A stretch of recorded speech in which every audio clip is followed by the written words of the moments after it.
नमस्कार, आप सभी देख रहे हैं न्यूज कैपिटल एक्सप्रेस। मैं हूं आपके साथ अंजलि त्यागी। आइए रुक करते हैं आज की ताजा खबरों की ओर। आज भाजपा के संस्थापक सदस्य स्वर्गीय कैलाश सारंग की पुण्यतिथि और उनकी धर्मपत्नी स्वर्गीय प्रसून सारंग की जयंती पर मातृपितृ भक्ति दिवस का आयोजन। आज भाजपा के संस्थापक सदस्य स्वर्गीय कैलाश सारंग की पुण्यतिथि और उनकी धर्मपत्नी स्वर्गीय प्रसून सारंग की जयंती पर मातृपितृ भक्ति दिवस का आयोजन। मंत्री विश्वास कैलाश सारंग ने नरेला विधानसभा के प्रभात चौराहे पर पखारे वृद्धजनों के पैर। मंत्री सारंग के आह्वान पर हर वर्ष स्वर्गीय कैलाश प्रसून सारंग की पुण्य स्मृति में मनाया जाता है मातृपितृ भक्ति दिवस। युवा पीढ़ी माता पिता के साथ ही समाज के वृद्धजनों का भी करे सम्मान, यही इस दिवस का उद्देश्य है। हर व्यक्ति अपने माता पिता के साथ ही बुजुर्गों के पांव पखार कर करे उनका सम्मान। नरेला विधानसभा में वृद्धजनों के सम्मान के साथ ही वृद्धजनों के बनाए जा रहे हैं आयुष्मान कार्ड। मंत्री सारंग के नेतृत्व में 70+ आयु के वरिष्ठ जनों के लिए लगाए गए आयुष्मान भारत विशेष कैंप। मंत्री सारंग ने पात्र वृद्धजनों में वितरित किए आयुष्मान कार्ड। स्वर्गीय कैलाश प्रसून सारंग की पुण्य स्मृति में कायस्थ महासभा द्वारा प्रदेश व देश भर में अनेक सामाजिक व सेवा कार्यक्रमों का आयोजन। स्वर्गीय कैलाश सारंग जी की पुण्यतिथि है, वो स्वर्गीय प्रसून सारंग जी की जयंती है।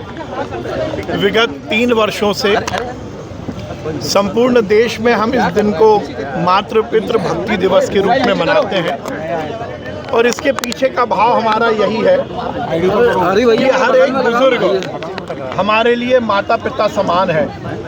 हर एक बुजुर्ग की सेवा करना, उनके जीवन में हर तरह के सुख और सुविधा की व्यवस्था करना, ये हर एक व्यक्ति का कर्तव्य है।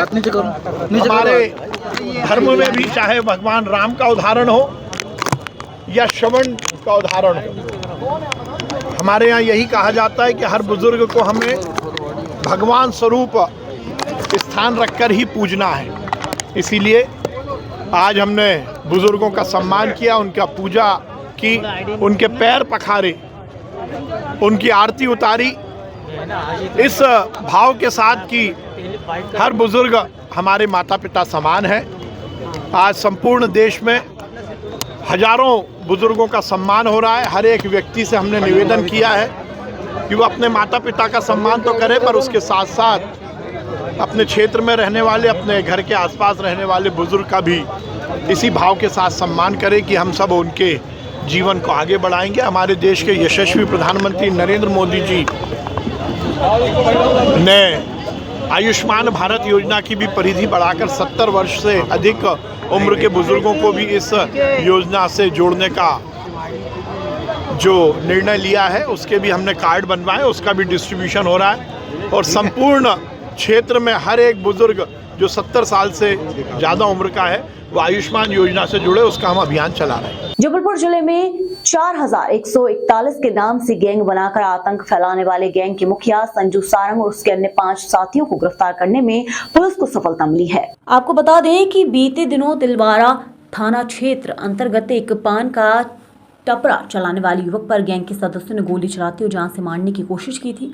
उपरोक्त घटना में घायल संजय उपाध्याय ने पुलिस को जानकारी देते हुए बताया कि पहले तो सुबह 10:30 बजे 2 लोग मोटरसाइकिल से मुंह बंद कर आए थे। उन्होंने गोली चलाने का प्रयास किया लेकिन गोली नहीं चली।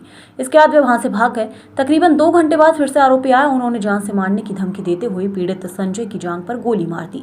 पुलिस द्वारा मामले की जांच के दौरान तलाश पतारसी में जानकारी प्राप्त हुई कि अंकुश उर्फ काला धारवे डिंडोरी भाग गया है। सूचना पर टीम द्वारा डिंडोरी में दबिश देते हुए अंकुश उर्फ काला धारवे को पकड़ा गया। पूछताछ करने पर अंकुश उर्फ काला ने 4141 गैंग से सरगना संजू सारंग के कहने पर अनुज खटिक, ऋषभ पटेल के साथ उक्त घटना कारित करना स्वीकार किया। आरोपी की निशानदेही में घटना में प्रयुक्त एक देशी पिस्टल, एक कारतूस सहित जब्त करते हुए अन्य आरोपियों की तलाश की गई।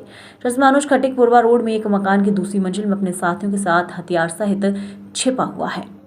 वहीं एक कारतूस जब्त करते हुए आरोपी अनुज खटिक से संजू सारंग के बारे में पूछताछ की गई, जिसने संजू सारंग के तिलवारा घाट के आसपास अपने गैंग के गुर्गों के साथ छिपे रहकर फरारी काटना बताया। आरोपी संजू सारंग से घटना में प्रयुक्त होंडा साइन मोटरसाइकिल को जब्त किया गया है। डीपी सिंह चौहान ने सीएसपी ने बताया कि सभी आरोपियों से अवैध हथियार बरामद कर लिए हैं और मोटरसाइकिल जब्त करते हुए सभी को उपरोक्त प्रकरण में विधिवत गिरफ्तार किया गया है। जबलपुर से वाजिद खान की रिपोर्ट। संजय उपाध्याय जो कि रामनगरा के रहने वाले हैं, इनके ऊपर अनुज खटिक और उसके साथियों ने गोली चलाई थी, जो गोली उनके जांघ में लगी थी, जिस पर हत्या के प्रयास का मामला पंजीबद्ध किया गया था, जिसमें अंकुश उर्फ काला को डिंडौरी से गिरफ्तार करने में सफलता प्राप्त की है। उसके पश्चात मुखबिर की सूचना पर अनुज खटीक को जहां पर वो फरारी काट रहा था उस स्थान पर दबिश दे करके पकड़ा गया, जो पुलिस को देखकर भागने का प्रयास किया, जिससे सीढ़ियों से गिर गया, जिससे उसका पैर टूट गया। उसके बाद उसकी निशानदेही पर संजू उर्फ सारंग, हिमाचल तिवारी उर्फ इलू तिवारी और शुभम पंडित को गिरफ्तार किया गया है। इन सभी आरोपियों के पास से 2 पिस्टल, 2 जिंदा कारतूस, 3 चाइना चाकू और 3 बड़े धारदार हथियार बरामद किए गए हैं। इनका बैकग्राउंड क्या है सर, क्या करते हैं? इनका सभी का आपराधिक रिकॉर्ड है। समय समय पर पुलिस ने इनके खिलाफ कार्रवाइयाँ की हैं, प्रतिबंधात्मक कार्रवाइयाँ भी की हैं। कुछ दिनों पूर्व ये जेल से छूट करके आए थे, अभी उसके पश्चात इन्होंने पुनः आपराधिक घटना को अंजाम दिया है।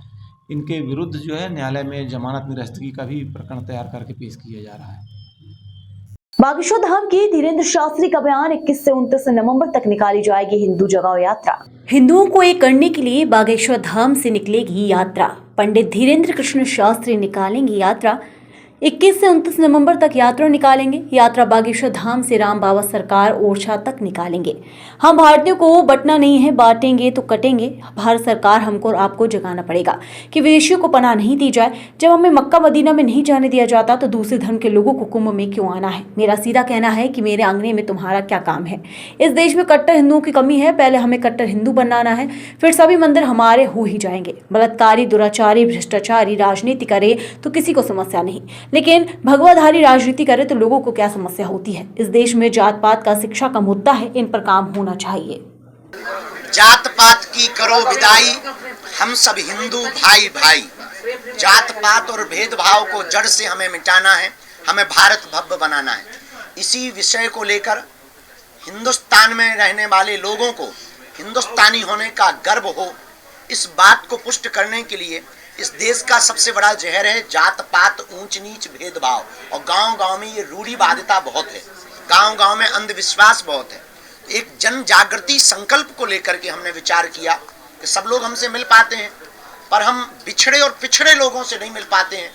इस देश में कोई भी लड़ाई होती है तो या तो ये ब्राह्मणों से होती है, या क्षत्रियों से होती है, या वैश्यों से होती है, या शुद्ध वर्ण से होती है। कोई भी हिंदुस्तानी से नहीं होती। ना कोई हिंदू बनने को तैयार है, ना हिंदुस्तानी बनने को तैयार है। आने वाले 10-20 साल बाद एक ऐसा समय आएगा कि हम 90% से 80 के नीचे आ गए, और वो लोग मतलब इस्लाम धर्म के लोग अपनी जनसंख्या इतनी तेज से बढ़ा रहे हैं कि वो लोग 6% से 22% के ऊपर पहुंच गए। धीरे धीरे हम भारत में अल्पसंख्यक होंगे।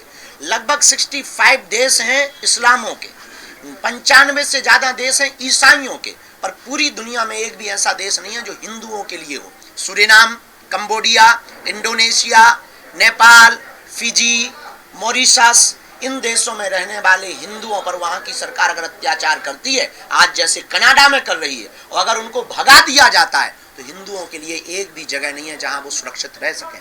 इस बात को लेकर के अब हमने ठाना है 21 नवंबर से 29 नवंबर तक हिंदुओं को जगाने के लिए हम 160 किलोमीटर की राम राजा ओरछा तक बागेश्वर धाम से पद यात्रा कर रहे हैं। बिछड़े और पिछड़े लोगों को गले लगाएंगे और हम भिक्षा मांगेंगे कि हिंदू एक हो जाओ और हम सब हिंदू एक हैं, इस बात की भिक्षा मांगेंगे। शेष आपके जो भी प्रश्न हो यात्रा से संबंधित अथवा जो भी आपके मन में भाव हो पूछ सकते हैं। वहाँ पे क्या काम, उनकी दुकानें या वो वहाँ बिल्कुल हमने कहा है, हमने ये कहा मेरे अंगने में तुम्हारा क्या काम भाई। मक्का मदीना में हमें नहीं बुलाया जाता। आप इतने ही उदारवादी गंगा जमुनी क्यों मक्का मदीना में हमारी दुकान लगवा दो, हम भी गरीब ही हैं भैया। आप इतने भारत में हिंदू गरीब हैं, आपकी मजारों के सामने हम लोगों की दुकानें नहीं लगती, तो मेरे अंगने में तुम्हारा क्या काम। आपको त्रिवेणी का ज्ञान नहीं, संगम का ज्ञान नहीं, संतों के मान का पता नहीं, कथा का आपको पता नहीं, संतों की महिमा का पता नहीं, खालसा क्या होते हैं, पंथ क्या होते हैं, इसके बारे में आपको पता नहीं, तो आप वहां जाकर के करोगे क्या? धंधा करके मूत्र कांड करोगे, थूक कांड करोगे। इससे बेहतरीन ये मेरे अंगने में तुम्हारा क्या काम। हम तुम्हारी मस्जिदों में नहीं घुसते, तुम हमारे यहाँ, और हमारे हिंदू तुम्हारी मस्जिदों में घुसे जूते मारो। शास्त्री जी आरएसए तो बटेंगे पे जो चल रहा है, बटेंगे तो कटेंगे को लेकर के लगातार मुंबई में भी अब निमंत्रण छप रहे हैं शादी के, उसमें भी लिखा जा रहा है कि कटेंगे तो बटेंगे। बिल्कुल बटेंगे तो देखिए, एजे किसी भी राजनेता के ऊपर हमने ना आज तक टिप्पणियां की है, ना कोई जवाब दिया है। हमारे स्वभाव में है, क्योंकि हमारा रास्ता एक अलग है, आध्यात्मिक रास्ता है। पर अगर वो एज ए मुख्यमंत्री, जो माननीय उत्तर प्रदेश के मुख्यमंत्री, अगर उन्होंने महात्मा होने के नाते ये नारा दिया, कट्टर हिंदू होने के नाते, बहुत अच्छा दिया। लोगों ने अपने अपनी दृष्टि से देखा, हमने इसको ऐसे देखा कि अगर हम भारतीय आपस में बटेंगे तो चीन वाले हम लोगों को काटेंगे, पाकिस्तान वाले हम लोगों को काटेंगे, हम लोगों को विदेशी ताकतें काटेंगे, और सही भी है। इसलिए भारत के प्रधानमंत्री ने कहा एक रहेंगे सेफ रहेंगे। पर एजे अगर कोई पॉलिटिकली बयान कहो तो इस पर हमारी कोई टिप्पणी नहीं, पर हिंदुस्तानी होने के नाते ये टिप्पणी है कि हम भारतीयों को बटना नहीं है, बटेंगे तो सच में। लेकिन घुसपैठिए लगातार आ रहे हैं, घुसपैठियों को लेकर के भी चर्चा चल रही है कि घुसपैठियों को बाहर करना चाहिए। लेकिन झारखंड में सिलेंडर देने की बात हो रही है कि उन्हें सिलेंडर दिए जाएंगे। देखिए, एक सबसे बड़ी इस देश की दिक्कत है, इस देश में बहुत प्रायोजित तरीके से षड्यंत्र चल रहा। विधर्मी लोग जिन्हें हिंदुत्व से प्यार नहीं, जिन्हें वंदे मातरम बोलने से दिक्कत है, जिन्हें राष्ट्रगान गाने से दिक्कत है, जिन्हें गजवाई हिंद चाहिए, वो लोग अपनी संख्या बढ़ा रहे हैं, बच्चे भी ज्यादा पैदा कर रहे हैं, और विदेशों में उनके रहने वाले इष्ट मित्र, बांग्लादेश, अगल बगल रोहिंग्या, उनको बुला बुला करके भारतीय नागरिक बना करके वोट बैंक को बढ़ाकर अपनी सत्ता जमाना चाहते हैं। इसलिए भारत की सरकार को, हमको और आपको इसी वक्त जगना पड़ेगा कि हम विदेशी शरणार्थियों को, उन विधर्म देश विरोधियों को देश में पनाह नहीं देंगे। प्रयागराज में कुंभ होना है, ये चर्चा होने लगी है। एक जजमेंट दिया जिसमें कहा कि आगे से नहीं होगा, घर जो है उम्मीदों का घर होता है, तोड़ना नहीं चाहिए, ये सारी चीजें कही। अब जो भी तोड़ेगा अधिकारी पर कार्रवाई होगी, इसे कैसे देखते? क्योंकि देखिए, अपराधी की कोई जात नहीं होती और अपराधी के कोई सपने नहीं होते। अपराधी के सपने सिर्फ अपराध होते हैं, वो अपराध होते हैं, तो उसके जितने भी सपने हैं उनको चकनाचूर किया जाना चाहिए। और सुप्रीम कोर्ट के जो आदेश है उसको हम खंडन नहीं कर सकते हैं, क्योंकि हमारे दादा परदादाओं ने इस देश के संविधान को स्वीकार किया है, देश संविधान से ही चलेगा। तो जो सुप्रीम कोर्ट का निर्देश है वो ठीक है, लेकिन एक बार हम फिर प्रार्थना करेंगे कि पुनर्विचार होना चाहिए। अपराधियों के कोई सपने नहीं होते, उनका एक ही सपना होता है अपराध करना। आपको राहुल गांधी से उम्मीद है कि सनातन में आपके लिए सहयोगी? हमें तो आपसे भी उम्मीद दिख रही है। अब और कुछ बताओ, हमें नेताओं पे कुछ बोलना ही नहीं तो काहे को खुजली कर रहे हो बेफिक्र? आज कुछ खा पी के आए हो। अभी पहले हिंदू तो हो जाए, इस देश में अभी कट्टर हिंदुओं की कमी है। इस देश में अभी तक ये नारा था कि हम लोगों को हिंदू बोलना है, हिंदू बोलने में डर लगता था। हमने एक नया विचार दिया है कि छेड़ोगे तो छोड़ेंगे, आप छेड़ोगे तो छोड़ा नहीं जाएगा। पहले हमें इस देश में कट्टर हिंदू बनाना है, कट्टर हिंदुस्तानी बनाना है। इसके बाद में जितने भी सनातनी हिंदू मंदिर है वो तो अपने हैं, ये ले लेंगे। को अब करो या मरो की बारी है, भारत पर संकट भारी है, इसलिए अब घर से बाहर हम हिंदुओं को निकलना होगा। तौकी रजा ने कहा है कि हम जाम कर देंगे, वो कानून की रूह कांप जाएगी, हिंदुओं की रूह कांप जाएगी। तौकी रजा को हम धन्यवाद दे रहे हैं कि तुमने हिंदू जगाने के लिए एक नया संग्राम छेड़ा है। तुम कह रहे हैं कि हम जो है दिल्ली तक, जयपुर से दिल्ली तक आएंगे और जाम करेंगे और हिंदुओं की रूह कांप जाएगी। तौकी रजा साहब, ये देश संविधान से चलेगा, कानून से चलेगा। तुम कह रहे हो कि तुम जाम करोगे तो रूह कांप जाएगी, हम भी आएंगे तो तुम्हारी भी। सियावल रामचंद्र की जय। सवाल कर ले सर, एक आखिरी सवाल ये है, किसी ने कहा है कि भगवाधारियों को राजनीति नहीं करना चाहिए, सूट बूट वालों को करना चाहिए। क्या गजब के उल्लू हो आप भी। बलात्कारी कर सकते हैं, बलात्कारी कर सकते हैं, दुराचारी राजनीति कर सकते हैं, भगवाधारी नहीं कर सकते हैं। क्या गजब की मानसिकता है। बलात्कारी कर लें, दुराचारी कर लें, जो करप्ट हैं वो लोग राजनीति कर लें, राज सत्ता के भोग भोग लें, भगवाधारी आ जाएगा तो क्या? हम तो कहेंगे मठों में, मंदिरों में, गुफाओं में बैठे हुए जितने महात्मा, हमें नहीं आना है ये पहले सुन लो, पर मठ मंदिर गुफाओं में बैठे हुए जितने महात्मा हैं उनको राजनीति में आना चाहिए। इसलिए आना चाहिए कि सनातन के साथ अगर वो राजपीठ पर बैठेंगे तो हिंदुत्व का प्रचार होगा, देश में नया विचार होगा, नई क्रांति होगी और सामाजिक समरसता के साथ साथ वसुदेव कुटुंबकम की दृष्टि से राजनीति चलेगी। अरे हलुआ घटना हुई, कचुलो नहीं। जाके जयपुर में बैठे थे, हवाई जहाज उड़ने के पहले के बिल में दिक्कत आ गई, चलो झंझा उतर की, जहाँ जाना था नासिक वहाँ गए नहीं, सो भोपाल आ गए तुम लोगों की गुजली मिटाने के लिए। घटना थोड़ी में शिक्षा का मुद्दा है, इस देश में जात पात का मुद्दा है, इस देश में अंधविश्वास का मुद्दा है, इस देश में हम जहाँ क्षेत्र में रहते हैं वहाँ हॉस्पिटल नहीं है, सड़कें नहीं है, पानी नहीं है, ये देखो आओ। संविधान का भी मुद्दा बता रहे हैं विपक्ष के लोग, संविधान का भी मुद्दा ऐसे तो बहुत मुद्दे हैं, एक आध तो पूरा करके बतवा दो तुम पहले। महाराज जी बीसीसीआई ने फैसला लिया है कि जो चैंपियनशिप है क्रिकेट की, इंडियन टीम पाकिस्तान नहीं जाएगी, किस तरह से देखते हैं? अब देखिए पाकिस्तान इसलिए नहीं जाएगी, बेचारे भिखमंगे हैं, उनकी हालत ठीक नहीं है, कल के दिन खान पान व्यवहार ठीक ना हो पे तो अपन बेइज्जती करने थोड़ी जाएंगे, भूखे मारने थोड़ी जाएंगे। ठीक निर्णय लिया है, पाकिस्तान क्यों जाए, क्या जरूरत है? उसने हर बार धोखा दिया है, हर बार उसने वादे तोड़े हैं, कितने समझौते नहीं हुए, हर समझौते को उसने तोड़ा है, जितने समझौते हुए सब तोड़े हैं। क्या ठिकाना हमारे यहाँ के उन लोगों को भी किडनैप कर ले, उनका कोई ठिकाना नहीं है, भरोसा नहीं है। पहले वो भरोसा जीते, शरण में आवे, इसके बाद अभी वो दूसरे के दम पे जिंदा है, चीन के दम पे जिंदा है, पहले वो भारत की शरण में आवे, इसके बाद में देखा जाएगा। Thank you. इस बयान से दो बातें स्पष्ट हो गई हैं। पहली, झारखंड में घुसपैठी हैं और दूसरी, घुसपैठी इनके वोट बैंक हैं। सोनिया गांधी, राहुल गांधी और मल्लिकार्जुन खड़गे का जवाब दें कि क्या वो अपने नेता गुलाम अहमद मीर के घुसपैठियों को सिलेंडर देने वाले बयान से सहमत हैं, जिस माटी, बेटी और रोटी के लिए भगवान बिरसा मुंडा ने उलगुलान क्रांति का आह्वान किया था। आज उस माटी, बेटी और रोटी पर घुसपैठी कब्जा कर रहे हैं। झारखंड सरकार के खुफिया विभाग की चिट्ठी कह रही है कि हाँ, घुसपैठी आ रहे हैं और मदरसों में पनाह ले रहे हैं।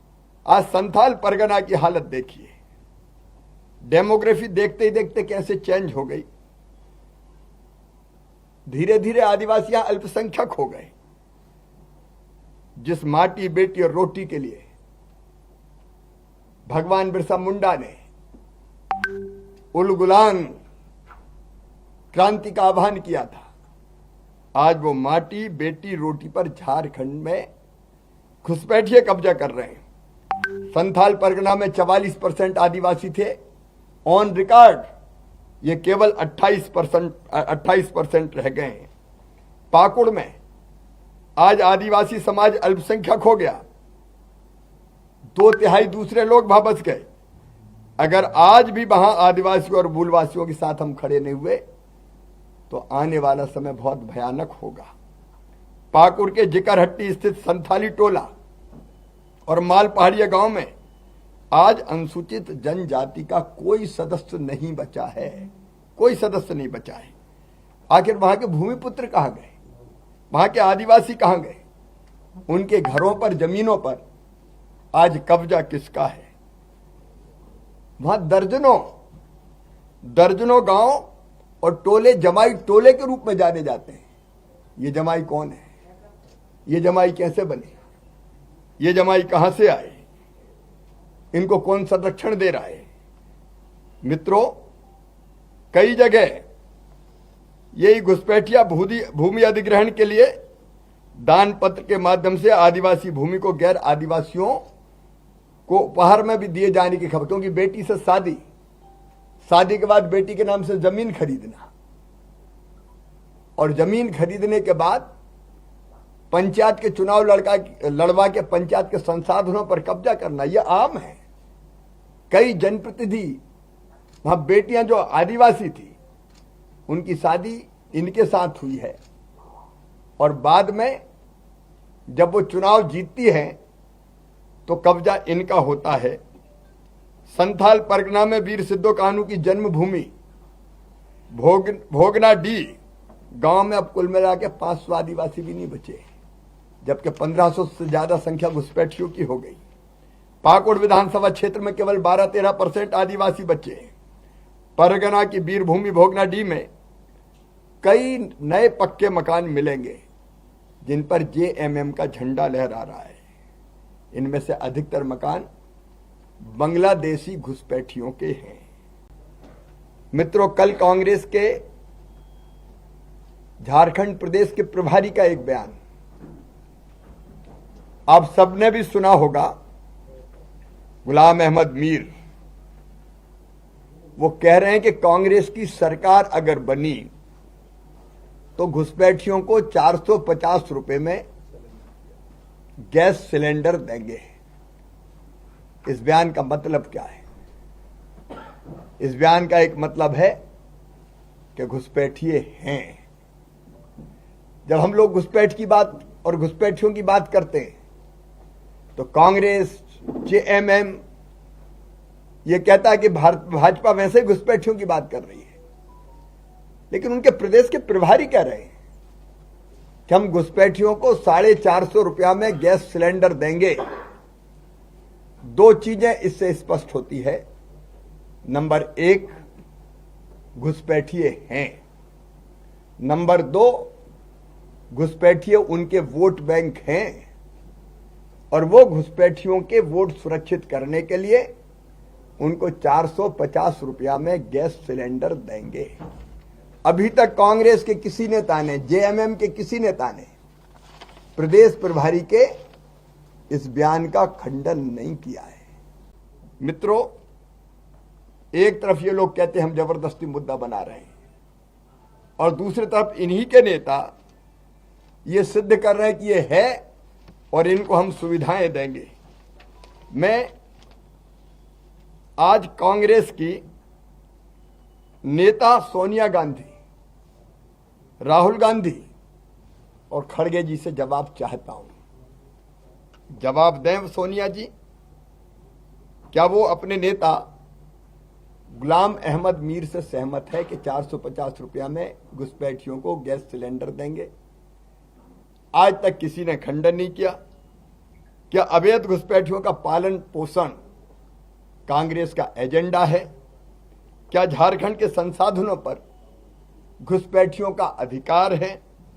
क्या आदिवासियों की जमीन छीनने वाले, उनकी माताओं, बहनों और बेटियों की असमत से खिलवाड़ करने वाले घुसपैठियों के साथ कांग्रेस का, जेएमएम का गठबंधन है? क्या सत्ता पाने की हवस में जेएमएम कांग्रेस झारखंड की माटी, बेटी, रोटी अवैध रूप से अवैध घुसपैठियों के पास गिरवी रख देगी? क्या कांग्रेस और इंडी गठबंधन ने वोट के बदले अवैध घुसपैठियों के साथ कोई सौदेबाजी की है? जेएमएम जवाब दे, कांग्रेस जवाब दे।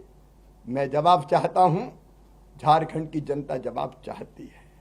जबलपुर के गोरखपुर पुलिस थाना परिसर में सीएम हेल्पलाइन की लंबित शिकायतों के निराकरण के लिए शिकायत निवारण शिविर का आयोजन किया गया। जबलपुर पुलिस अधीक्षक संपत उपाध्याय ने शिकायत निवारण शिविर में लोगों की लंबित शिकायतों को सुना और उनका निराकरण किया। गोरखपुर स्थित क्राइम ब्रांच कार्यालय में आयोजित लंबित सीएम हेल्पलाइन शिकायत निवारण शिविर में पुलिस अधीक्षक ने 92 शिकायतों का संतुष्टिपूर्ण निवारण किया। पुलिस अधीक्षक संपत उपाध्याय ने बताया कि लंबित सीएम हेल्पलाइन शिकायत निवारण शिविर गोरखपुर अनुभाग का क्राइम ब्रांच कार्यालय के अलावा कोतवाली अनुभाग का थाना लॉर्डगंज, थाना आधारताल, बरेला, रांची परिसर में लगाया गया। जिले में पदस्थ समस्त राजपत्रित अधिकारियों एवं थाना प्रभारियों को निर्देशित किया गया है कि प्रतिदिन सीएम हेल्पलाइन से संबंधित लंबित शिकायतों की स्वयं समीक्षा करते हुए शिकायतकर्ता से विनम्रता पूर्वक चर्चा कर एवं उनकी जो भी शिकायत है पर वैधानिक कार्रवाई करते हुए शिकायत का प्राथमिकता के आधार पर त्वरित संतुष्टिपूर्ण निवारण करने तथा शिकायतकर्ता को की गई कार्यवाही से अवगत कराने आदेशित किया गया है। जबलपुर से वाजिद खान की रिपोर्ट। क्या चाहती हैं? हम तो सबका चाहते हैं कि हमारे देवर दे दे, कपड़ा लत्ता दे दे। 2 गैस की, एक बड़े लड़का को गैस की टंकी दी थी, एक ते ले ली, 2 हमारी वापस कर दे, 3 ले आए थे। इतने मेन शिकायत क्या, किस बात को लेकर आप शिकायत करेंगे? हमें 12 बजे रात को भगा दो। किसने? बहू ने तो की माता जी के कच्चू भगा दो, तो हम जानते तो अलग ही कर रही थे। फिर हम अपने डेरा रख ले रहे भैया का, हम कई चकाई को भाग रहे, हम ही भागे जा रहे। हम भाग गए, बेटा तोड़ते 12 बजे रात को हमारी बिटिया कहाँ पहुँचो कि आएगी नहीं मम्मी। तो खूब कहते रहा, हमने कही अब ना जाए बेटा, 9 दिन रहे जब रही से भागा बेटा। पुलिस से क्या शिकायत की थी आपने? क्या अभी तक? हमने कुछ नहीं की, हमने अपनी किताब नहीं दे रही थी तो हमने अपनी नई किताब बनवाई थाने जाके, बस। कब से? और हम 1 लाख रुपया 20,000 उन्हें ले ला। और हमारे लड़का के पास तो 2 गाड़ी है, बुलेट है, लूना है। तो सामान की मांग कर रही थी आप यहाँ बात कर रहे? नहीं तो हम नहीं कर रहे, बेजबरी कह रहे तो हम कह रहे दो। हम तो कोर्ट में लगाए हैं केस। कब से परेशान कर रहे हैं आप? हाँ, हमें 3 साल हो गए। अच्छा, इसकी शिकायत आपने करी? हाँ, नहीं करी, पहले नहीं करी, आप करी। सीएम हेल्पलाइन में क्या शिकायत की थी आपने? वो हमने क्या शिकायत थी? कहाँ से आए हो? अब आपका नाम क्या है? दमोह नाका से। क्या नाम है आपका? शकुंतला साहू हो। पर हमसे ज़्यादा कीड़ा। पुलिस विभाग का एक महत्वपूर्ण दायित्व में से है कि जनता की शिकायतें सुने जो उनसे जुड़ी हुई हैं उनका निराकरण दर्ज करें। इसी शिकायत के तारतम्य में सीएम हेल्पलाइन एक महत्वपूर्ण पोर्टल है जिसके माध्यम से नागरिक अपनी शिकायत दर्ज कराते हैं। कई बार वो थाने के स्तर की कार्रवाई से संतुष्ट नहीं होते, शिकायतें काफ़ी पुराने लंबे समय तक चलती रहती हैं। इस चीज़ को ब्रेक करने के लिए एक कैंप रखा गया और इलाके में कैंप रखा गया जहाँ लोगों के घर आसपास है। जिन थानों में ज़्यादा पेंडेंसी थी वहाँ पे कैंप रखा गया, यहाँ पे भी है, लॉर्डगंज में भी है, बाकी अन्य थानों पे भी चल रहा है। इसमें यहाँ के कैंप में अभी तक 30 शिकायतकर्ताओं को सुना गया है जिनकी लंबे समय से शिकायतें पेंडिंग थी। 10 जो लगभग आवेदक थे वो शिकायत सुनवाई से संतुष्ट होकर उन्होंने शिकायतें बंद भी कराई हैं। बाकी पूरा अपना ये उद्देश्य था कि सीधा उनसे सुना जाए कि कार्रवाई क्या है, क्या एक्शन अपेक्षित है और क्यों नहीं हो रहा है। तो पूरा प्रयास है जो विभाग से जुड़ी हुई समस्याएं हैं उनका समाधान किया जाए। कई समस्याएं ऐसी हैं जो अलग अलग विभागों से जुड़ी हुई हैं जो सीधा पुलिस के हाथ में नहीं है, तो उन समस्याओं के भी संबंध में जैसे सिविल मैटर हैं या अन्य कोई ज़मीन जायदाद के मैटर हैं, पारिवारिक विषय हैं, सास बहू के संपत्ति को लेके मामले हैं, ऐसे सभी मामलों में भी प्रयास किया जा रहा है कि उनको समझा बुझा के उनका समाधान कराया जाए और नहीं होता है तो जो उचित फोरम है उसके माध्यम से उनके द्वारा समाधान करें। सर माना जाए कि ये शिविर आगे भी इसी तरीके से? हाँ, शिविर बिल्कुल ही एक अच्छा अपना एक पुराना तरीका है। इसमें क्या है कि अधिकारी खुद समय निकाल के जनता के बीच में जाते हैं। सामान्य समय में जनता अपने काम को लेकर अधिकारी के कार्यालय में आती है, कई बार ड्यूटी में लोग रहते हैं, नहीं भेंट हो पाती। तो ये पूरा जो इसका थीम ये है कि विभाग खुद लोगों के बीच में जाके उनकी बात सुने, तो इसमें कहीं ना कहीं एक परस्पर विश्वास का भी भाव बनता है और एक अच्छे माहौल में शिकायतों का निराकरण भी होता है। किस तरीके से पूरा मामला क्या? थाना ओमती क्षेत्र में पुल नंबर 2 के पास मोखा पेट्रोल पंप है। आज उनने ये रिपोर्ट दर्ज कराई थाना प्रभारी के सामने कि कुछ दिनों से उनके अकाउंट में कुछ पैसों की हेरफेरी नज़र आ रही थी।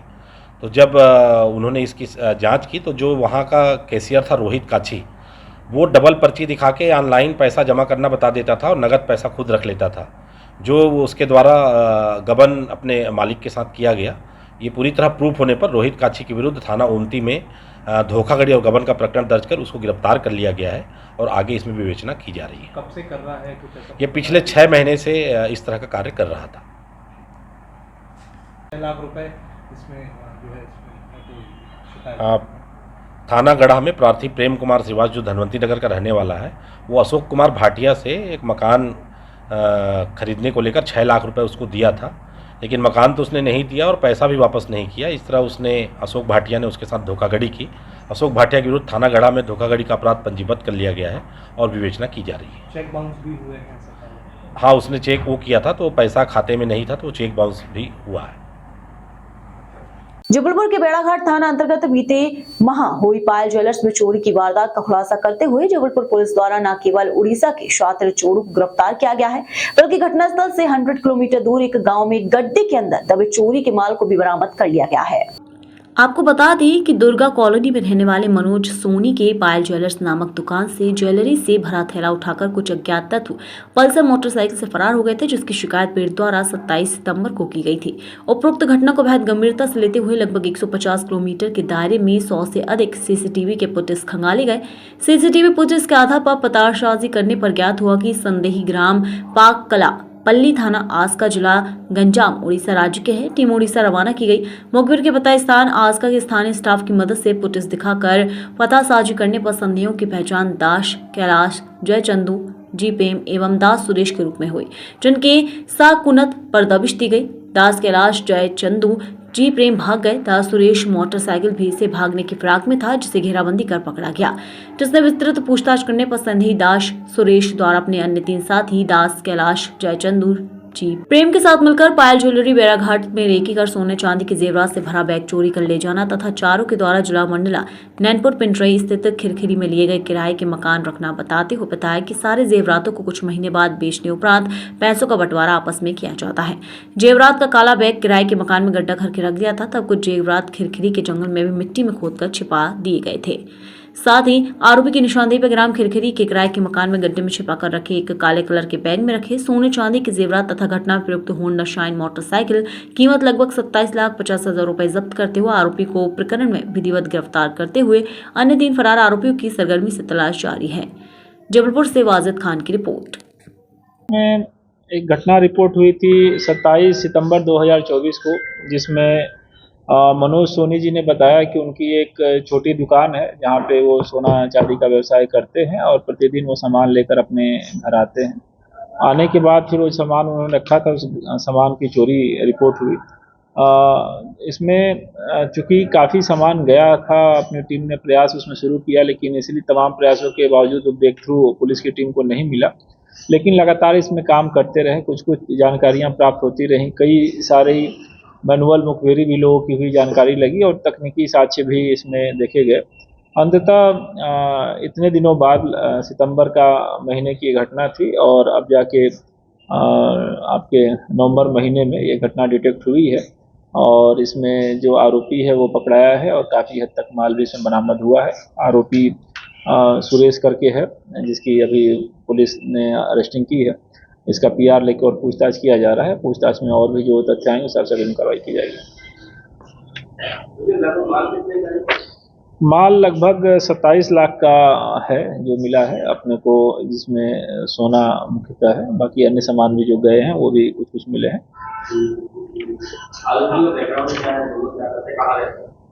आरोपी रहने वाला उड़ीसा का है और उसने आके यहाँ घटना की है।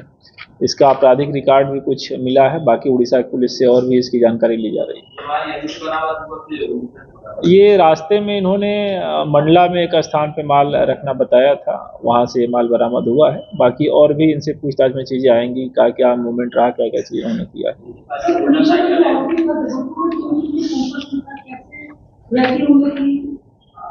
ये पूरा विषय अपने जांच में है। PR में कहाँ उसको जानकारी कहाँ से मिली, पर्टिकुलर स्थान की उसने मुखबिरी की थी क्या, रैंडम उसने पता चला, उसके साथी और कौन से शामिल थे।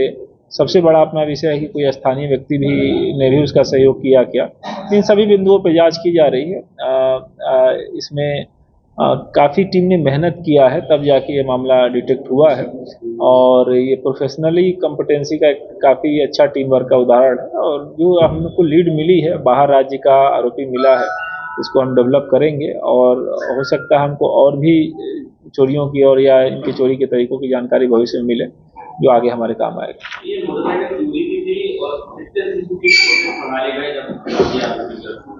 CCTV उस रूट में जो भी थे देखे गए, उसमें 100 से अधिक हैं और भी तकनीकी साक्ष्य और बाकी इसमें मुखबिरी का भी अहम रोल रहा। चूँकि बाहर का आरोपी था, उसकी पहचान होना, उसकी गिरफ्तारी होना, फिर उसके बाद इतने समय बाद पूरा माल लगभग बरामद करना सही हालत में, इन सभी में काफ़ी मेहनत लगा है। मुखबिरी भी लगी है, तकनीकी चीज़ें भी लगी है। चोरी के संबंध में भी उसका पड़ताल किया जा रहा है, कैसे उसको मिला है। प्रेस नोट में डिटेल चीज़ें मेंशन है, इनकी कीमत और मात्रा बता देंगे। सोने की जेवरात की वेट करीब 250 ग्राम है और जो चांदी की जेवरात है उनका वेट करीब 4 किलो है। जबलपुर के पनागर थाना अंतर्गत एक चचेरे भाई ने अपनी रिश्ते की नाबालिग बहन के साथ दुष्कर्म की घटना को अंजाम दिया, जहां नाबालिग की रिपोर्ट पर पुलिस ने मामला दर्ज कर आरोपी को गिरफ्तार करते हुए विभिन्न धाराओं के तहत मामला दर्ज किया है। मामले की जानकारी देते हुए पुलिस ने बताया कि थाना क्षेत्र में रहने वाली नाबालिग किशोरी के माता पिता मजदूरी करने जबलपुर के बाहर गए हुए थे। इस दौरान नाबालिग किशोरी के रिश्ते के भाई का आना जाना नाबालिग के घर होता था। वहीं हाल ही में रिश्ते का भाई नाबालिग के घर गया और किसी बहाने से नाबालिग को अपने घर ले गया, जहां रिश्ते के भाई आरोपी ने नाबालिग किशोरी के साथ जबरन दुष्कर्म किया और किसी को बताने पर जान से मारने की धमकी दी। थाना प्रभारी पनानगर अजय सिंह ने बताया कि जब पीड़िता के परिजन घर पहुंचे तो उसने अपने साथ हुई घटना की जानकारी दी। वहीं नाबालिग के साथ थाने पहुंचे परिजनों ने आरोपी के खिलाफ मामला दर्ज करवाया। वहीं मामला दर्ज कर आरोपी को गिरफ्तार कर विभिन्न धाराओं के तहत मामला दर्ज किया गया है।